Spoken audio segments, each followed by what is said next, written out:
विष्णुर्ममग्रतः पातु कृष्णो रक्षतु पृष्ठतः हरिर्मे रक्षतु शिरो हृदयञ्च जनार्दनः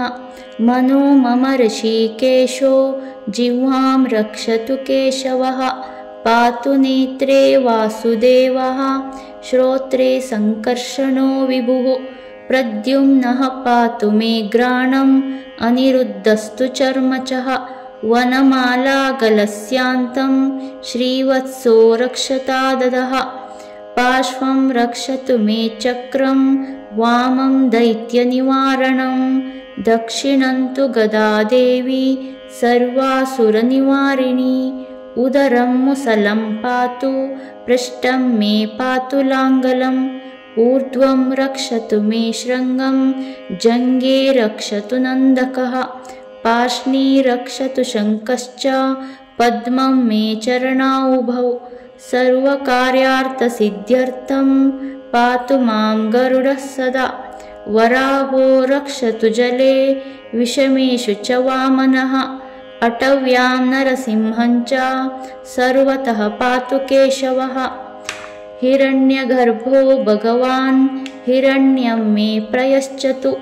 साङ्ख्याचारस्तु कपिलो दातु साम्यं करोतु मे श्वेतद्वीपनिवासी च श्वेतद्वीपं नयध्वजः सर्वान् सूदयतान् शत्रून् मधुकैटभमर्दनः सदा आकर्षतु विष्णुश्च किल्बिषं मम विग्रहात् हंसो मत्स्य तथा कूर्मः पातु मां सर्वतो दिशः त्रिविक्रमास्तु मे देवः सर्वपापानि क्रन्ततु तथा नारायणो देवो बुद्धिं पालयतां मम शेषो मे निर्मलं ज्ञानं करोत्वा बडबामुको नाशयतां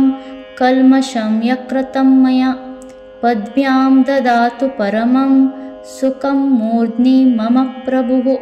दत्तात्रेयप्रकुरतां सपुत्रपशुबान्धवं